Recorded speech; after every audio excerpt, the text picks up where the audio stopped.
YouTubers, Mike Martins here, Mike Martins channel, bringing you another very special edition of Trends in the Housing Market, broadcasting out of Merritt, British Columbia, and today is the 21st of December, 2017. I want to thank everyone for joining in, all the syndicates that are picking up some of my stuff in Australia and New Zealand, everyone from all over the English-speaking world that is following me here in Trends in the Housing Market. Going on 4.5 strong years. This summer is going to be 5 years. I've been discussing, well, no, 4 or 5. It's good. I got to go back to my first video. A lot of my original content has been delisted. Original stuff that I've worked hard to put together at the beginning of the channel was delisted and removed permanently due to multiple flags. Anyways, like I said, today's December 21st, 2017, and what is happening in the housing market is beyond anything. You guys have no idea what's happening. It is, well, I'd like to know someone that has an idea of what's happening everywhere, because it is so much that is happening everywhere that it's beyond anyone's one person's knowledge to basically pinpoint and kind of find out what direction things are headed. And because so many things are miscued or skewed that you're not sure what's really going on in the housing market. And okay, let's get things started here.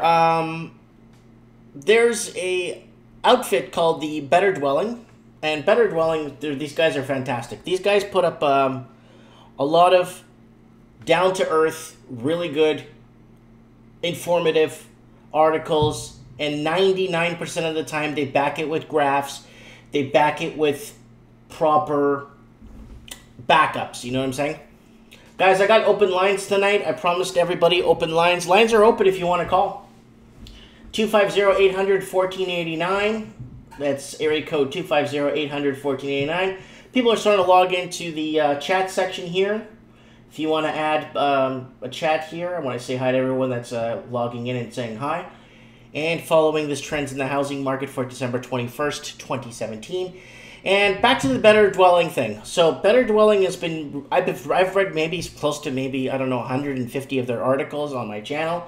I've read it on my show. I've read it in my housing crisis videos. And I'm very, very happy that they produced this great work. And basically inform people, because people have the right to be informed. It's almost like the mainstream media doesn't want people to know what's really happening. And I don't know why this has been happening. You know, I don't know why they want to keep us misinformed, especially when it comes to housing. And do you know why housing makes me very emotional, and it's very important, or I got to get it out there? It's because a house is one of the most expensive assets that you will ever purchase in your entire life. And it's not good the way people are being misinformed, being dropped into products they don't need, and people taking advantage of when their dream is they're not being treated right, or they're not being put in the right position, or they're lying. A lot of people are out there for commissions and they forget that this is somebody's dream. And it's definitely one of the most expensive assets that they'll ever purchase in their life.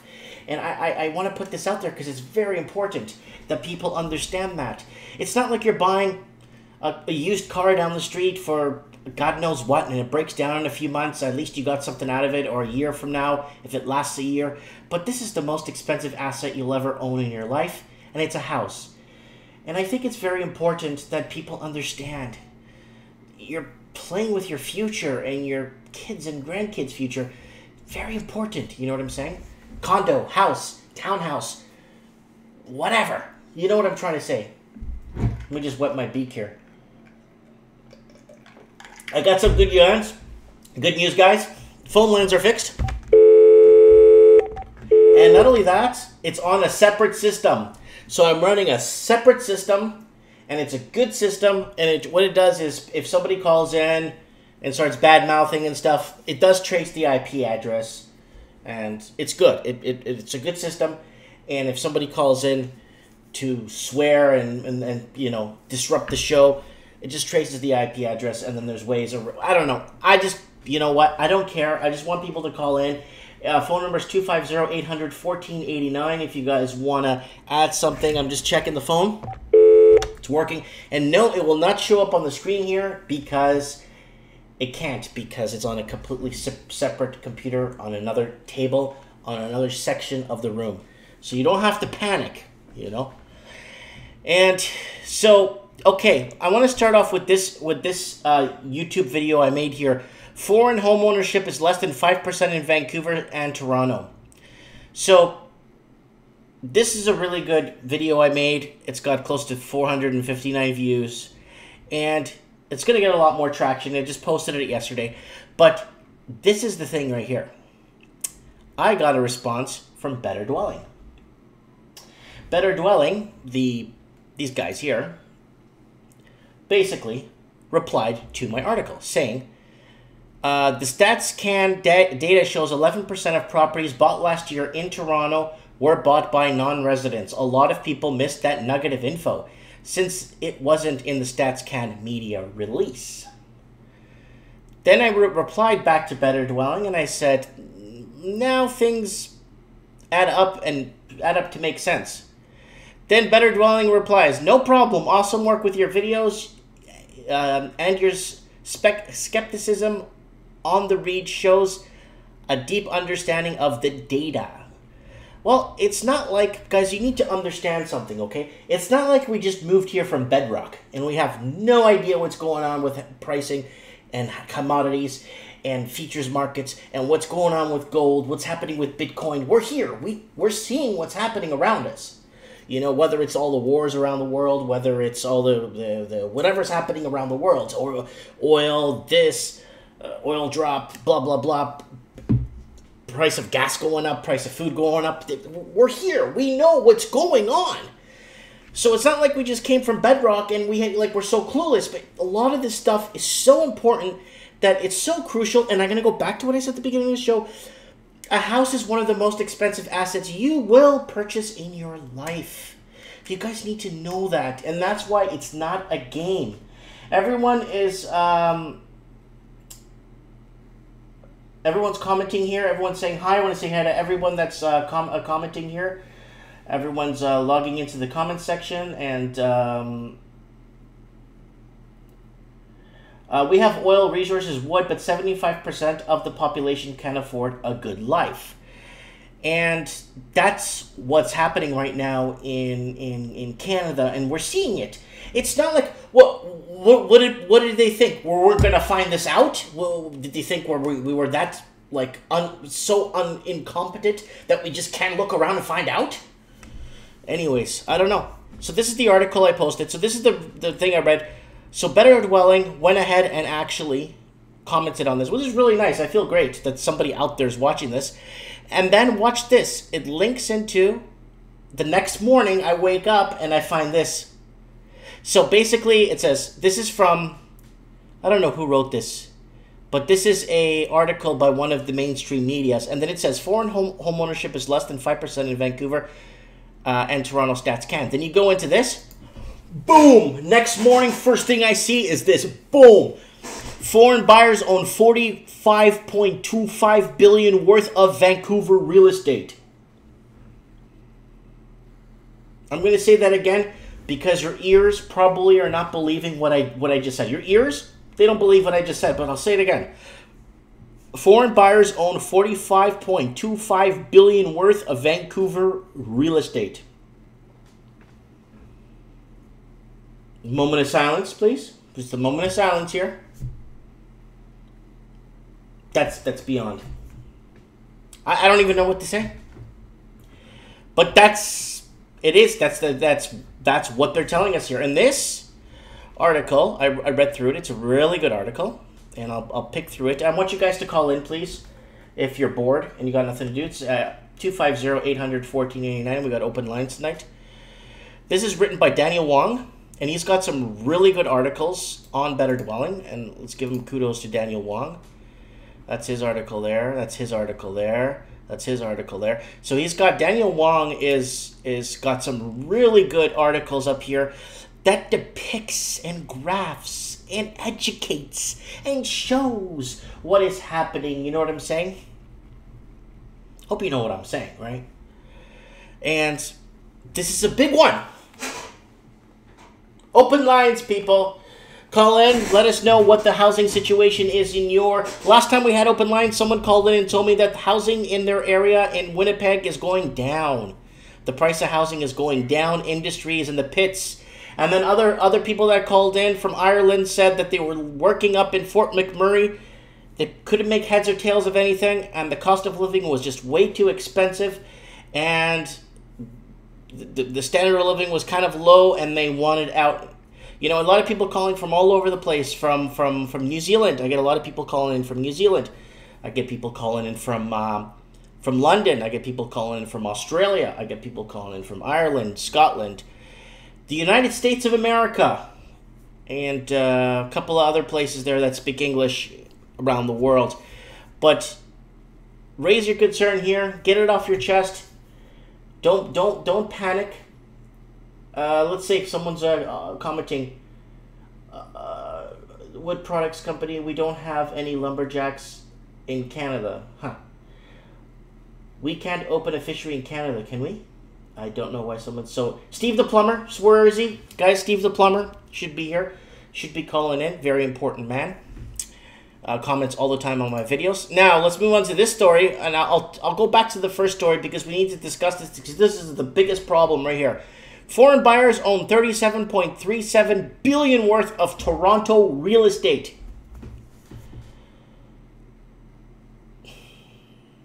That's a lot.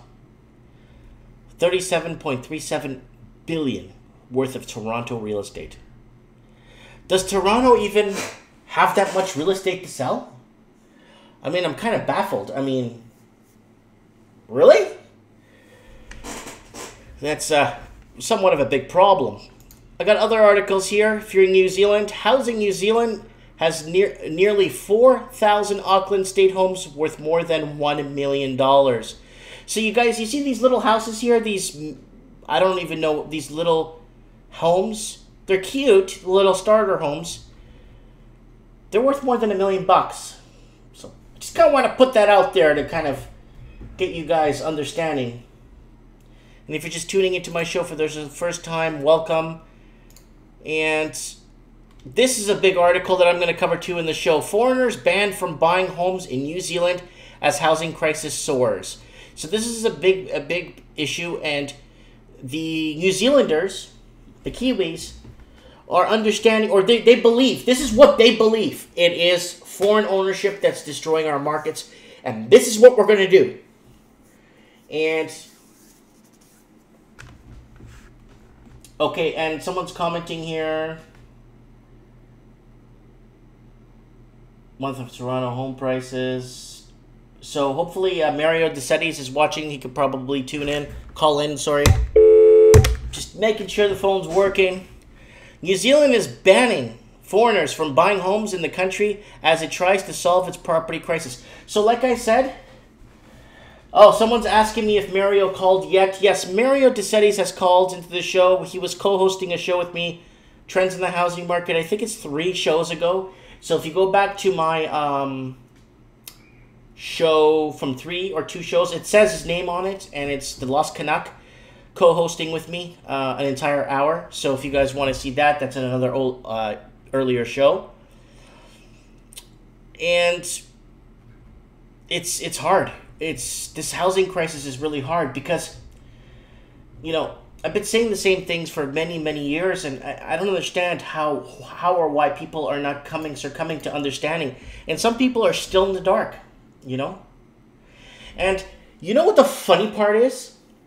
I was reading a lot of these graphs, just trying to make sense of these graphs. And one pattern that I saw in the housing markets, whether it's in Australia, New Zealand, London, Canada, United States, do you know what I realized in those countries, in the housing markets, is that every other decade or every other couple of years, houses return back to their average selling price. Every time. Every time. It doesn't miss a beat. And it's in these cycles where you see what's going on.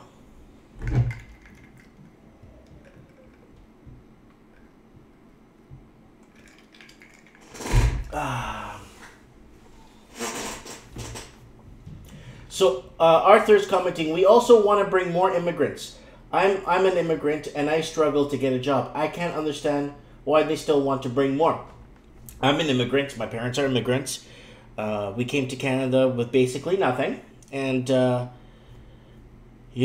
benefited from what Canada had to offer and worked hard and prospered. And I kind of, after high school, I kind of went my own way, did my own thing. And lived all over the world. But the problem is I could not do what I did my young age today. It would be almost impossible. Virtually impossible to do what I did. You know what I'm saying?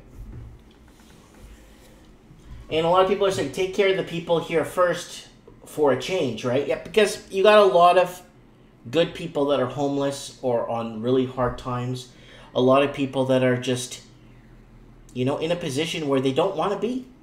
But if you could help some of those people, you could return more people to the work industry and normalize things a bit more. But that's not happening, people. I mean, it's probably happening. But it's just, you're not seeing it in big numbers. You know what I'm saying? So, Walking Journey is checking in, people. He's here too, into the comment section. Don't forget to check out his channel. It's really good. He's down in Texas. He bought his own place there. He left California. He was tired of the hustle and bustle and getting nowhere and just paying bills and blah, blah, blah. So what he did was he moved to Texas.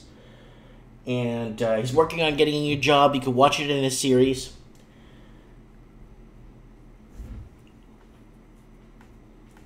Anyway, so lots going on in the housing market. And like I said, housing prices, in all fairness, always return back to their original prices every other couple of cycles. You know what I'm saying? And the problem is, and what I've been realizing too in this housing crisis that we've been in, this bull market we've been in the last 10, probably longer, hold on, we're in 2017, maybe 11, 12 years, is that I think we've been misled by indexes with housing prices. I think we've been severely misled and not giving us the proper information. And the stats are not... I believe that a lot of the stats that come out of a lot of those realtor companies are lies. I'm pretty sure if you were to call up a realtor right now and ask them if it's a good time to sell, you'll say, yeah, well, yeah, you got to sell, right? But in all fairness, a lot of people want to rebuy. So unless the person's leaving the country and going to Costa Rica with their money, it's different. But when you got to rebuy back in the same market, you're in a lot of trouble. And a lot of people are forgetting what is going on. And with that, and then a lot of real estate, if you have I'll give you guys an example. If you have a real estate agent that tells you, let's put your house on the market, and then the second we got yours sold, don't worry, I'll get you one as soon as possible. Don't believe that. It's a lie, okay? It's a lie. And a lot of people that have owned most of their lives are embarrassed to rent. And that's another problem. So it's a really tricky situation. If you own now and you've owned for many years and you're cashing out and it looks like you got a lot of equity and you didn't write off the coattails of your equity, and you're moving to Costa Rica, you're moving to Mexico, Puerto Vallarta, if you're moving to Playa de Carmen de Playa, fine. But if you're going to buy back in the same market, I would recommend that you find a home first. That's my recommendation. I don't know nothing, but I'm telling you, find a home first before you go out and buy, before you go out and sell. So, Jem Rose is commenting saying, Mike is making an important point. If you leave, then how do you ever afford to come back into the Canada and buy a property? My son is here visiting and come back after the crash. Yes. See, a lot of people have pride, so they don't want to sell. I mean, they want to sell, but they don't want to rent. So people are commenting right now. And guys, people that are joining us, the phone's fixed. The phone is fixed. Separate system, separate computer, separate everything. So if you want to call, into the show, there's another computer running the system. So your phone number will not show up on the screen anymore. So if Steve the plumber's there, I forgot his name. He's on my Facebook. Call in. It's okay. You don't have to panic. It's good to go. What else have we got here? Property losses mounting. 1 in 4 Melbourne city properties resold at a loss. Yes. Yes. What's going on in the comments? Wow. A lot of people in the comment section. I heard earlier this week that the Canadian... Bye, Antonio. Adeus. I heard earlier this week that the Canadian government doesn't even care about housing crisis. They aren't worried one bit. Yes, I read that article to you guys. I read the article on my channel like 7 videos ago on my housing crisis. It talks about why Canadian Parliament is not bothered by the housing crisis. Because, and I'll explain to you guys why. It's because interest rates were so low. A lot of people have been riding off the coattails of their mortgages and cashing in to buy food, basically, and using the equity in their home to buy food. And what happened was, it looks like everyone's paying their debt down. In reality, it's an illusion. And there's no more wealth on paper because you used whatever ceiling you had in your equity is gone. So your total debt service ratio looks like it fits, but in reality, you are in such a gray zone that it's going to be really tough to make, to get things. A lot of people will walk away underwater because if they have to sell their home and they got to pay off their credit cards, lines of credit, vehicles, and whatever they bought, a lot of people will walk away in debt. A lot of people. I'm not hoping for this to happen to people, but there needs to be some sort of correction because this is out of control. Yes, so someone's commenting, yes, I watched, Mike said that earlier in the week, and yes, it was a very important article, and it was from Better Dwelling, our friends here at Better Dwelling. And these guys are really good, and I like how they commented on my video here. So if you're just tuning in, Better Dwelling commented on my video here that I posted about the whole foreign home ownership crisis that's going on. So, now, let's look at some other stories here. This is New Zealand, so we know what's happening there. This is in Dublin by the Irish Examiner. New figures show housing crisis worse than officials' figures suggest. Now, what's happening in Ireland, they're making the same mistake that London is doing. They think they could build themselves out of this. They think by putting more houses on the market, it's going to level the pricing because there's more to choose from. But if there's more to buy, the wealthy investors will buy it up. And there you go. And that's a problem. And there's a lot of government discussion here in the comments section. Wow, it's going good. Yeah, so the median class, the middle class, Eddie Franco's commenting here. It's not middle class, it's working poor.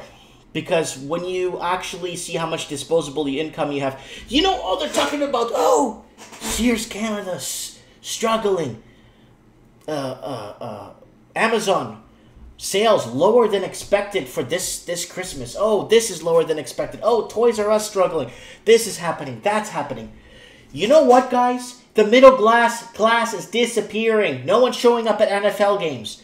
Middle class is disappearing. And I've been talking about this. When you don't have a middle class... Miller. I got Miller on my mind. But when you don't have a middle class, you're in trouble because that is what drives the gears of our economy. The middle class is what thrives and builds. The middle class is what pays for the unemployed and homeless, and the middle class is what pays, or the working poor, if you want to call it, is what pays for the rich. So the rich don't pay taxes.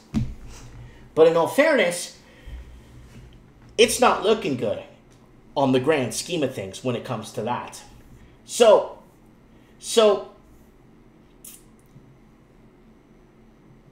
I was looking at the benchmark prices.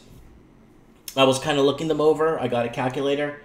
And a lot of the benchmark prices that I'm seeing from what I'm being told through the media, what I'm seeing through graphs, and what I'm seeing, just basic stuff, they don't align. And the funny part is, it takes a guy like me that can't even read and has zero education that needs to maybe make this very clear, you know, so people can understand that benchmark prices are not aligning. And this is somewhat of a problem because nobody really knows what's happening. Well, there's a few out there that know. But are we subject to know?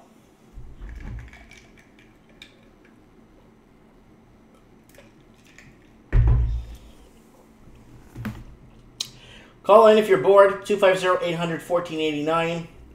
If you have anything to add to this housing crisis, don't be scared. Time's ticking away in the show. I'd like to get a few calls in.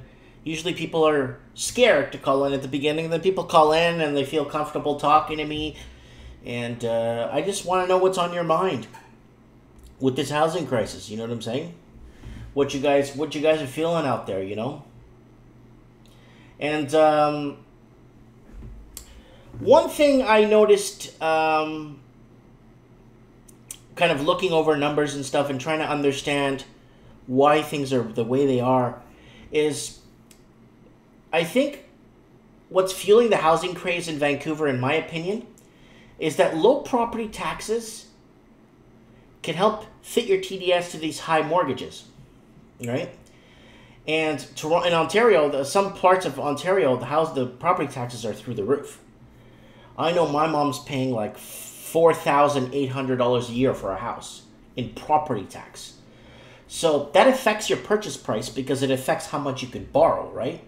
And that puts your total debt service ratio, your loan to value changes depending on what down payment you put down, and then your CGS changes. All that stuff starts to move around. And then what's called what your credit score gets put at, depending on what level you're at, how many gaps you have on file in your credit score, if you're credit seeking, what's going on. And it's very important, but people are not understanding is the property taxes have a lot to play with how much the bank can lend you, right? And to me, in my opinion, I feel that it's like the banks are like, the banks and agents, not all of them, but some banks are looking for suckers.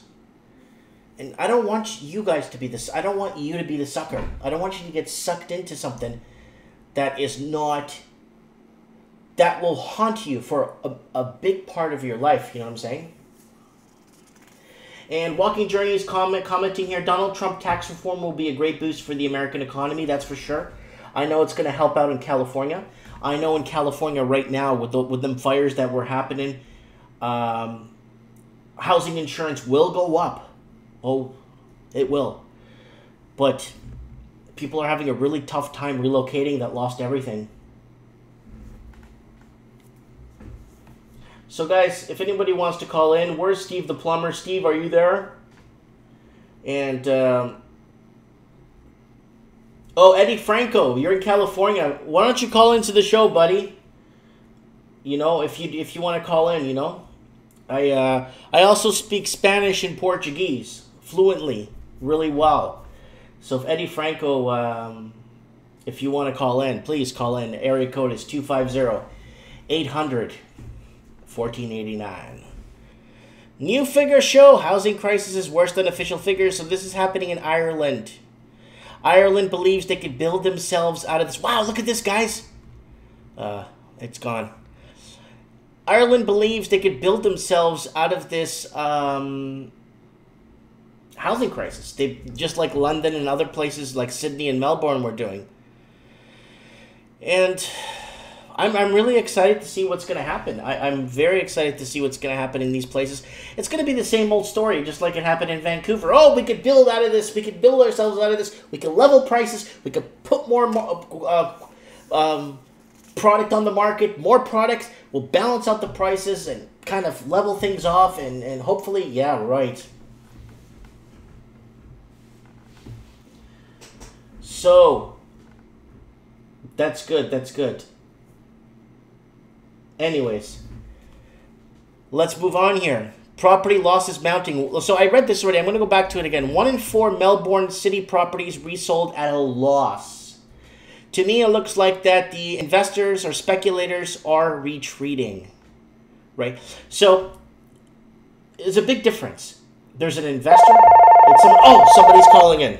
You see how the phone number's not showing up? I told you. Hello. Hello, calling from Michigan. Oh, Mr. Michigan, how you doing, buddy? Pretty good, how are you? I'm doing good. Long time no speak. Oh yeah, it's been a while. So far, I mean, just wanted to add to the discussion. I mean, we're seeing kind of deflationary pockets start to form when we talk about like real estate in the English-speaking world. I think a lot of people could find themselves ripped off in a certain amount of time. And your friend there in Toronto, Lost Conduct, really talked about January being important. And I would just beware, like you and your friend there in Texas, that what if this is all, like we said, being something positioned to be blamed on Trump, because so far the headline on the economy in America has been about Trump nonstop, and not what America is really how it works, where the president does something and then the world follows it. Yes, I've noticed that. I noticed that when the president says something, the stock markets go nuts, negative or positive. Yeah, they hinge on him. Yeah, it's all pinned on Trump, and you guys got a few more rate hikes to go there. We got a few more rate hikes here.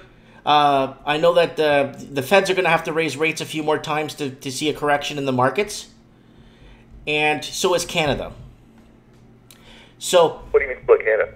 Well, Canada needs to see a correction in our rates are still almost at par where they should be, and when interest rates go up in Canada a few more times, we are in a position where a lot of people will lose their shirts because they can't afford an extra $100 a month.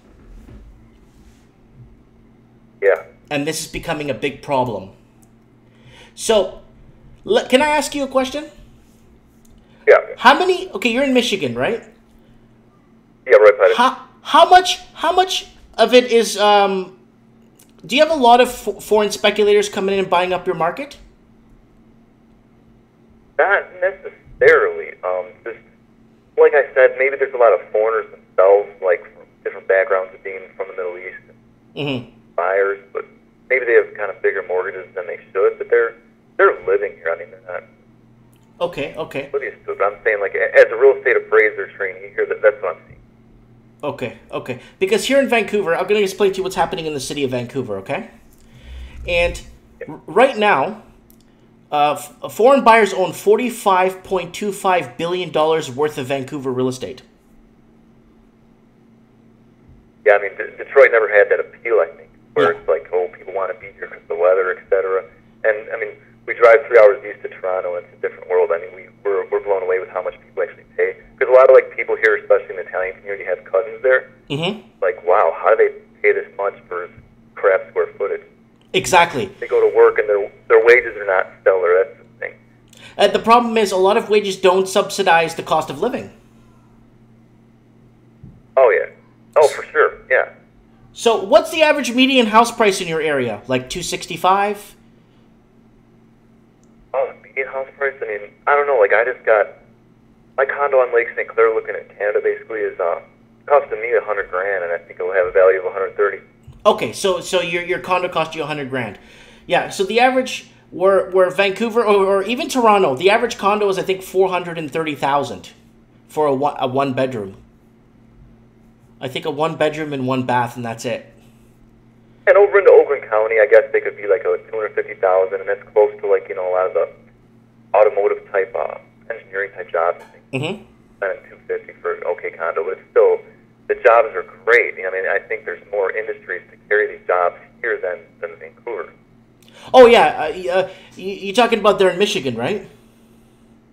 Yeah, like middle class work with engineering and.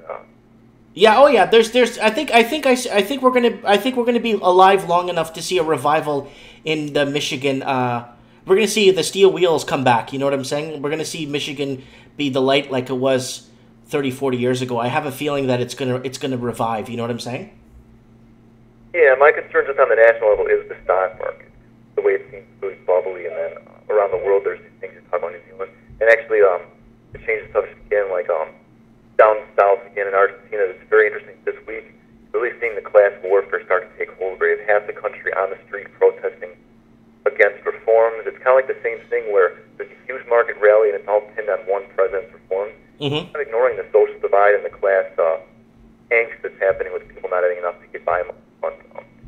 Do you remember what happened 2 years ago in Brazil? It was the same thing. They had roughly, at times, in Sao Paulo, they had over 2 million people on the streets. In Sao Paulo. And that wasn't for Carnival. That was the social class divide where people couldn't afford bus fare anymore because they're raising raising the cost of living for the working poor, and the rich are getting away with basically scot-free. Oh, but then on the streets 2 years ago against Dilma, that was more of the upper middle class. You see a lot of blonde hair in those protests. Mm-hmm. But the real concern for Brazil is the amount of welfare and stuff that was given to those people by the Partido Trabalhadores. Mm-hmm. And that still hasn't yet to come. They're making the cuts, so that they could be pretty violent going forward. They don't really have the necessary. It could be pretty tense, this transition they're doing now. Yeah. Supposedly to some market-friendly right-wing government that has disaster written on it. Okay, so since I got you on the phone, what do you see happening in the next couple? I don't know. What do you see happening in Venezuela? Now they're switching to they're removing themselves from the petrodollar and they're moving towards a Bitcoin type oil currency. What do you think of that? Oh, it's hard to say. I mean, no one can predict what they're doing. So corrupted. But I mean, as far as his government staying in power, he could be ousted by some sort of. What do you think? Couldn't he be overthrown by sort of coup? I'll be really frank with you, and I'll be honest. If they wanted to do that to Nicolas Maduro, it would have been done a long time ago. Yeah. I believe it would have been done a long time ago. But there's something happening, and remember when we talked last time? We're never going to know the full picture. It's not because we don't want to know. It's just they won't tell us the full story. Maybe like international banking can cause him to default, and then because he lives off his financing from Wall Street, so it's a lot of. It's like they work by night, and it's hard to really follow it.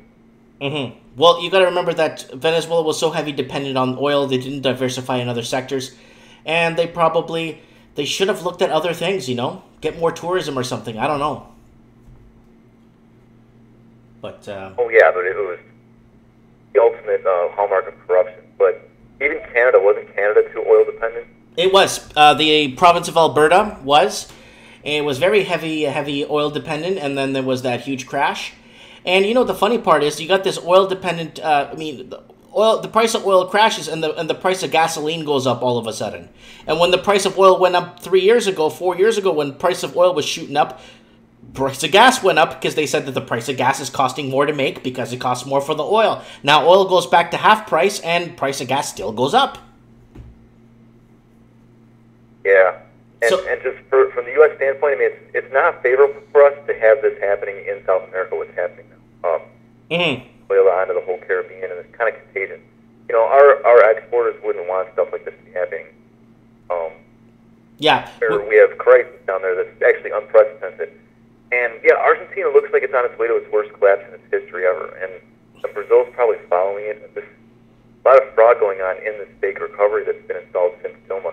The narrative has been like the market reform, and I feel like Trump's participating in that because, that would mean that just the whole government before Trump was like free of corruption. If we're gonna have an economic boom now, we should like thank Obama, and I'm not ready to do that. I mean, let's really see the market results. And there's a lot of because even Trump, when he was running, said there's a huge bubble in stocks and ready to receive the inheritance that he's. Tough job he's been given. Remember that? Yeah, I remember that. Hey, let me ask you a question. In your opinion, is Bitcoin an investment or is Bitcoin a speculation? Oh, I mean, I kind of watched a little of Peter Schiff and different analysts. I'm personally not getting involved. It seems great to myself, but I don't. Okay, I just wanted to know if you thought it was a speculation or an investment. Because to me, in my opinion, Bitcoin's a speculation, not an investment, in my opinion. But to each his own. And it took over the media too, and this could be another distraction. Like instead of talking about the direct devaluation, or instead of talking about what the hell's happening in North Korea, or what's happening in our housing crisis all over the world, or what's happening in God knows, you know what I'm saying? There's so much going on, and we're just, the funny part is, we just scratched the surface of what we think is going on around the world. Imagine if we actually knew what was really going on everywhere. Oh yeah, we're seeing a new distraction every day that gets people riled up, takes to the social media, and then like your friend the Lost Canuck, like just saying that we're all being distracted currently, but just wait till January. And so yeah, I'll just leave you with that. Like let's not get too excited about Trump tax cuts being the panacea that's going to cure us from these global problems. What if they just gave them a booby trap economy? Yeah. No, I understand where you're coming from. I totally understand. We just got to wait and see. January's just a few weeks away. It's going to be a new year. Hopefully it's a time of change. Hopefully there's going to be a new light, a new, I don't know, just something new. Something's got to give, right? Yeah, just even I watched like the Democrats today, and their like condemnation of what was passed and their Armageddon preaching. I just find everyone there that these people are well paid for by banks. They're super from the banker class, so of course, they have insider info. Intense. All right, dude. I'll let you go. Have fun down there. How's the weather down there? Oh, it was above freezing today. Okay, above freezing. Not too bad. Anyways, enjoy the rest of your week. Merry Christmas if I don't speak to you. All right, you as well. Take care, Brett. Bye. That's one of our callers down in Michigan, surveying what's going on down there. Economy-wise, things are on the up and up. Jobs and stuff, so looking good. He picked up a condo there for $100,000, so reasonable, right? Very, very reasonable in comparison to what we're talking about here. Holy crap! One bedroom in Sydney is $1 million. You know what I'm saying? If anybody wants to call in, you see your phone number does not show on the screen. So when you call in, it does not show on the screen anymore because it's on a separate computer. Talk clear, slow, and lower your volume on your TV or your computer and talk clear and slow so everyone could hear, the whole world could hear what it is you want to say. So whatever. Terenzo is commenting, something is definitely going on. There is a reason for this. That's what's the total worth. So, Terenzo, if you're there, buddy, call on in, man. Call on in, Terenzo. I know you're there. Call on into the show. Maybe discuss what's on your mind, what's going on in the housing crisis. Don't be shy. Everything's cool. So,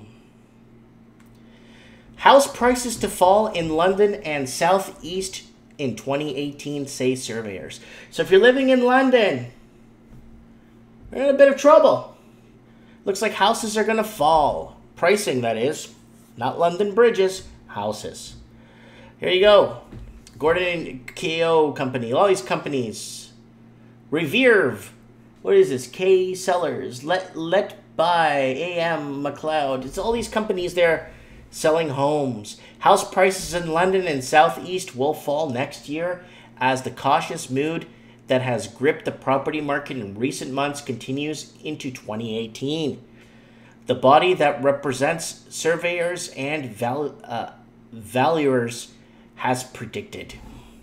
The Royal Institution Chartered Surveys RICS said that the lower prices were rippling out from central London and would spread into the capital's outer suburbs, and home continues in the months ahead. So, rough times for 2018 in London. So if you're out there, so let's get specific here. If you are in London and Southeast, watch out. Prices are not good.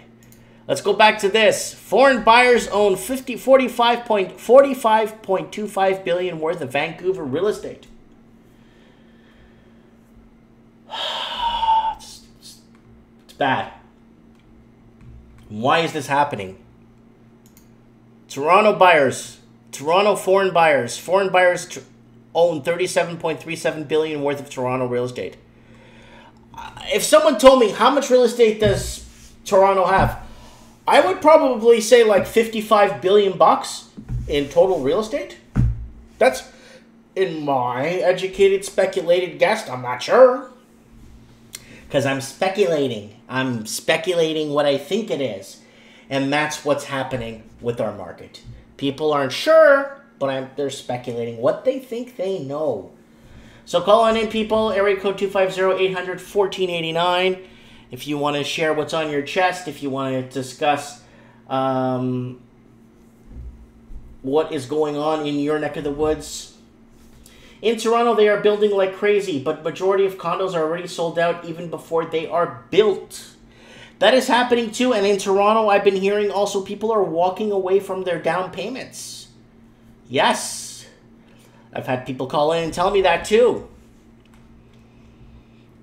Non-residents, so let's actually read this article. Let's start with the Vancouver one, because this is very important. I would think, honestly, if someone was to ask me theoretical or what I thought, how much real estate is owned by foreigners in Vancouver, I would have thought, no, how much real estate does Vancouver have? I would have thought maybe 66 billion bucks worth of real estate in Vancouver. 66 billion basically buys you the city of Vancouver. That's what I would speculate, but I guess I'm so wrong. Oh man, I used to live in this area. Hold on a second. Yeah, I used to live here in this area. I know where this is. I used to actually live in this area in this photo when I lived in downtown Vancouver. It's been long rumored that Vancouver real estate was being picked up by overseas buyers. Numbers from Statistics Canada, StatsCan, Canada National Statistics Agency confirms this. The agency led with a substantial, I keep getting that wrong, rate of non-resident buyers, but the numbers seem much lower than people were expecting. A closer look at these numbers, however, reveals a much more complicated story. Substantial portions of new construction are being consumed by foreign buyers. This places much more pressure on today's buyers. So the Vancouver proper, or Canadian proper, can't buy because they got to compete. So it says that oh, someone's calling in. Hello? Hello? Yes. Mike, what's going on? Nada. Who is this? It's Kevin. Oh, how you doing, buddy? Good, man. So what's on your chest, buddy? What do you want to tell us? Just calling about the housing. Yeah, what's going on? Well, just calling to see how the crash is going to happen in January 1st. I don't think it's going to be January 1st. I think it's going to be first week of April. Yeah? Do you know why? Why do you say that? The figures come out first week of April from the first quarter. Yeah. Once those figures come out, people will start finding out what's really going on. I think after the first quarter figures of January. But how long could the media hide or shadow what's really going on? Yeah. Well, here's the thing. As of January 1st, lending rules are going to change, right? So that's correct. And that's... Applications going to change. And, but the thing is, people got to live somewhere, right? So... That's the thing. And remember, I don't know if you tuned in right to the beginning of the show. Do you remember what I said? A house is the most expensive asset you'll ever purchase in your life. Yeah. And people now, we're being played around with it, with these banks trying to sucker us in. Real estate agents, not all of them, I'm not saying everybody, but trying to sucker us into this vortex of debt that we shouldn't be in. It's way too much, way too high. So what province are you in Canada? Are you in Australia? Yeah, I know. I live in Oakville, Ontario. Oh, I love Oakville. Oh, I love Oakville. I used to go up to Spears and Dorval up there. Yeah, I'm right down the street. Yeah, I used to go up to Heatwave nightclub there by Winston Churchill Boulevard at the Holiday Inn. Yeah, I know what you're talking about. Yeah, I used to go there all the time. Yeah, back in the day. Oh, I love Oakville, Ontario. Yeah. Yeah, I guess I've been there many times. I think it's a beautiful city, especially if you go by Lakeshore. It's really nice along that area too. So what's housing looking like in Oakville? Pardon me? What's the housing? What's the housing in Oakville? What's going on there? It's still it's. I'm in a condominium, so it's prices are hitting record level every month. Every month, month after month, record lows, right? Record highs in the condo market. In the condo market. Yeah. And then what about the detached sector? Do you know what's going on there? It seems like a lot of Asians are. It seems like a lot of Asians are buying up all the bigger houses. A lot of redevelopment. They're tearing them down and building bigger ones, right? Yeah. Yeah. I have family over by the Bronte Road exit there. Yeah. Yeah. Is that area still? Is it being redeveloped or is it still the same? Oh yeah. They're tearing all the old houses down and rebuilding them. Oh wow. So now, can I ask you a question? Sure. I know that Toronto's close to you. It's about 20-minute drive. What do you think of this Better Dwelling article that just came out today that says foreign buyers own $37.37 billion worth of Toronto real estate? Oh yeah, I believe it. But how what do you? I didn't even think, to be honest, Toronto had that much worth of real estate. To be honest with you, you know what I'm saying? But I mean. What does that mean for our futures? What do you think, like, in your opinion? Yeah. You know what? I have a daughter that's 17, and I don't know how she'd be able to buy a house. You know, it's unbelievable. So even think about, right? Yeah, and are you sending her off to college and stuff?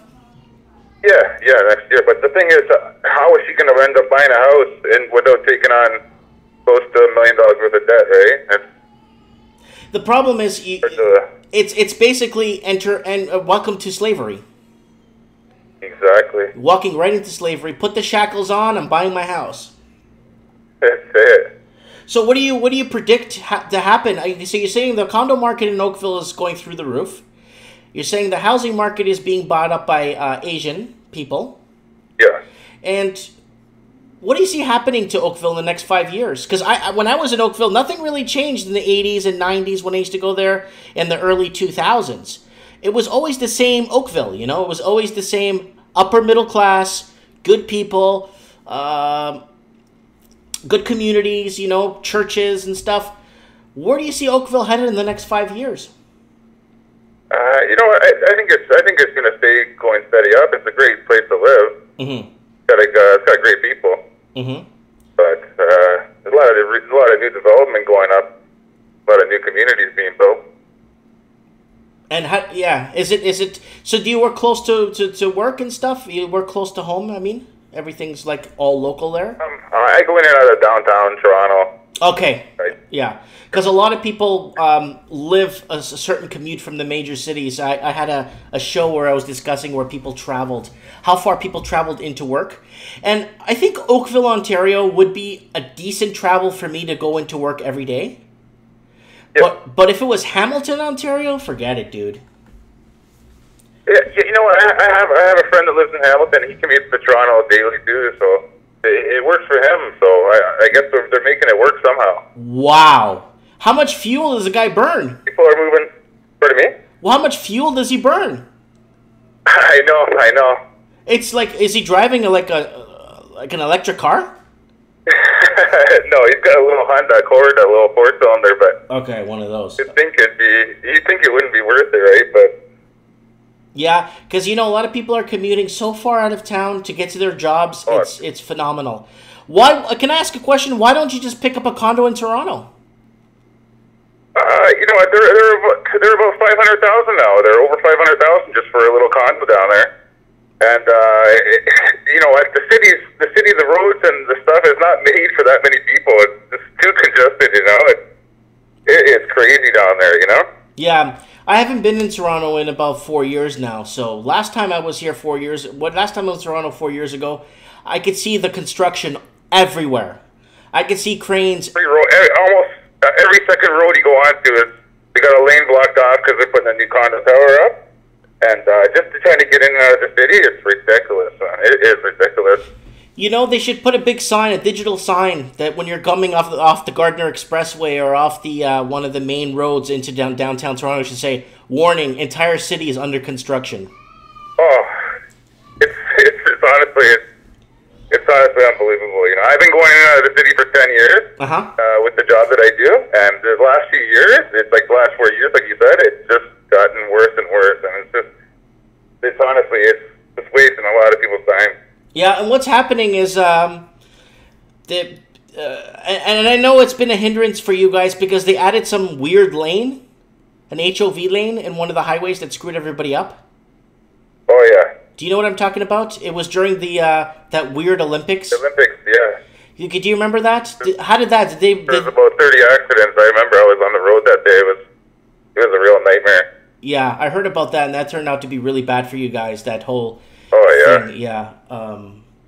It's just a box in the sky. That's the thing. These mortgage brokers, real estate agents, it's all a big fraud. You know, they're just trying to get people to buy houses no matter what, at any cost. They don't care what, as long as they can get their commission.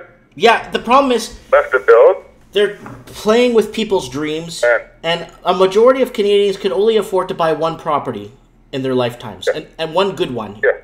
The problem is they're playing with people's dreams and their futures and their hopes, and people are being misled and believing that housing will continue to go up, but nowhere but up. And this is the mistake that a lot of people have made, and it's a problem. It's. Yeah. You know, that's why I bought my house. I bought my house for $260, but my house is enormous, and I got bang for my buck, right? Oh yeah. And I'm doing it once. I'm not doing it twice. You know what I'm saying? And like you said earlier, it's a lot of shadiness, a lot of backdoor deals that happen. A lot of underwriters should be ashamed for themselves. A lot of lenders should be ashamed of themselves. A lot of those shady mortgage brokers should be ashamed of themselves of what they're putting people through and how they're ruining people's lives. Yeah. I don't think there's any way people would be able to pay back all the debts that they've taken on. No. I think it would be impossible. No, it just you're not set up to pay it back. The banks are under the understanding that you will never pay it back. They just want to get what they can for the time being. And that's what it's all about. And you know. But anyways, I want to thank you for calling in, bud. It means a lot to me. And just call in next week. I'll have open lines again, and we'll talk then. Okay. Thanks for taking my call. Take care, brother. Bye. So another caller in from Oakville, Ontario, calling into the show. Price of condos are skyrocketing there, and a lot of the detached homes are being bought by people in the Asian community. So that's what's happening down in Oakville, Ontario. Oakville, Ontario is from the middle upper class. It's kind of the well-to-do part of Ontario. For the well-to-dos, the people that are doing well in life, usually live in Oakville, Ontario. It is a really nice area when you're over by Bronte Road and Third Line, and kind of Winston Churchill-ish area, Winston Churchill type area. There's some Trafalgar area. There's some nice homes there. A lot of nice 3-4 story homes built out there. Oakville was one of my favorite places to visit when I was young. I had family out there. A lot of Portuguese out there. Okay, someone's commenting here. So, Walking Journey is commenting here, and who else is commenting here? Someone's saying Oakville is not cheap at all. Majority of condos bought out and prices on par with Toronto prices. So now there's a lot of people discussing McDonald's discussion here in the chat area. Talking about Walking Journey is taking a girl out on a date to McDonald's. And he wants to get her a Big Mac combo with a large soda and fries. So somebody else commenting saying, no city is cheap.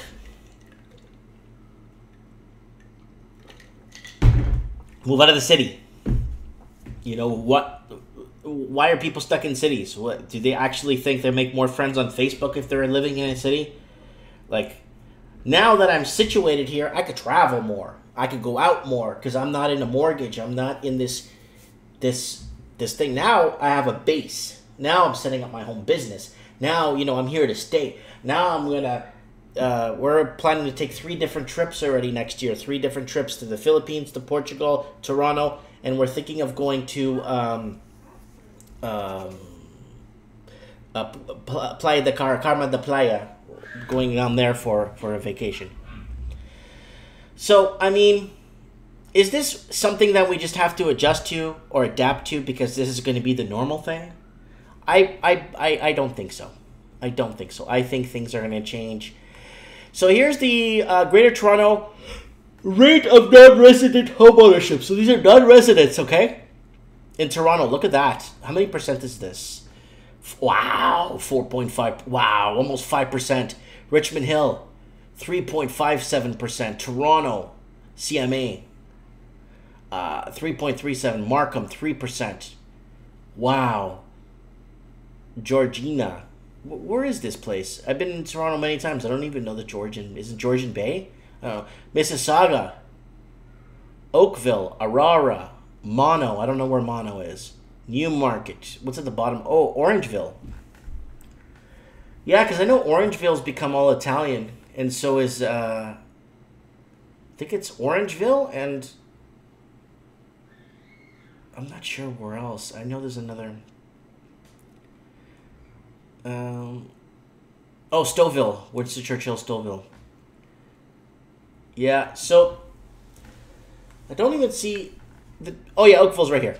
It's 2.64%. So that's huge, people. Anybody else want to call in before I sign off? It's been an hour now. Want to discuss any other home pricing or home struggles you're having with the market or how it's... I know it's late out east. I know out east people, it's like midnight there and people are tuning in.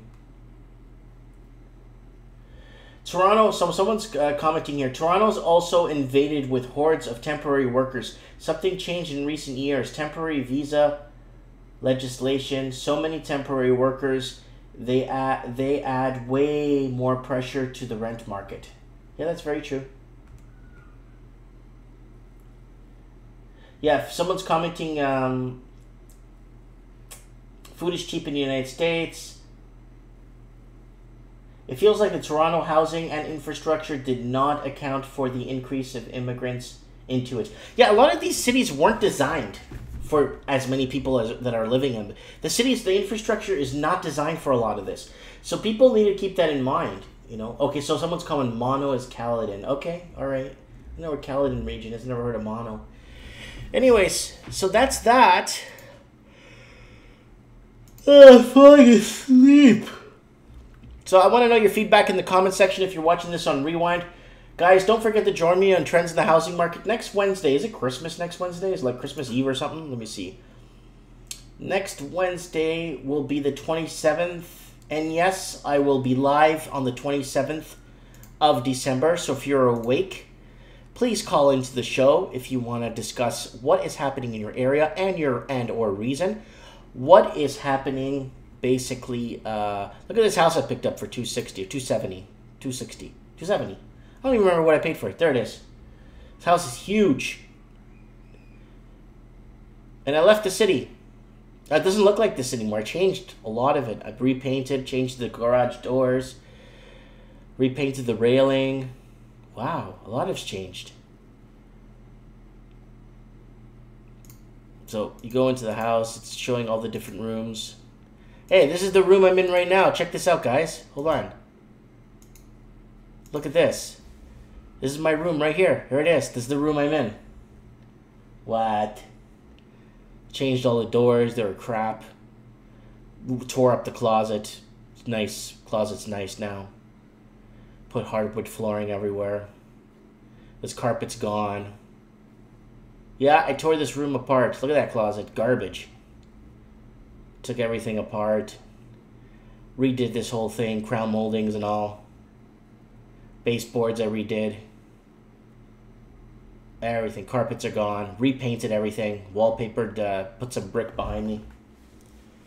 This washroom's got to go. I didn't do the washroom yet, but this washroom is almost like something you'd find in a mall. Mind you, the house has like 7 bathrooms, right?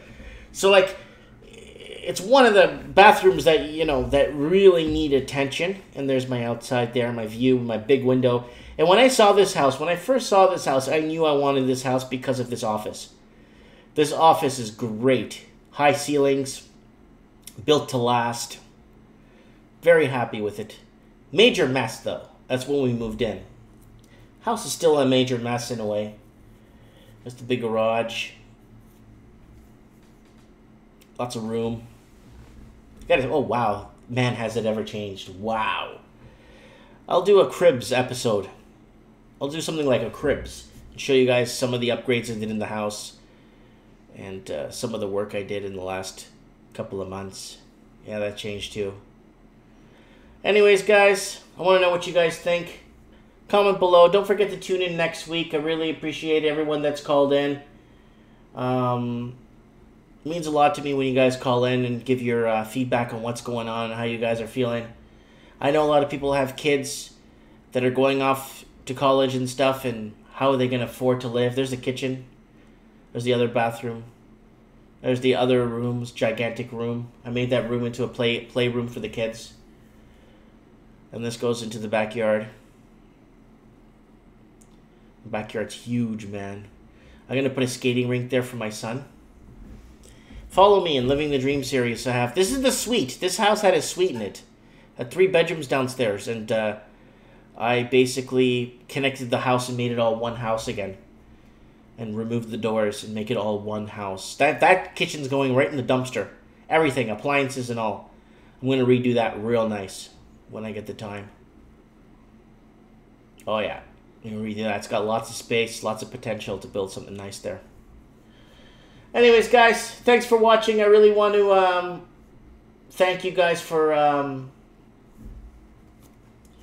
calling in and stuff. And Margaret saying, have a good Christmas with the family and get some rest, Mike. Have enjoyed watching you this year.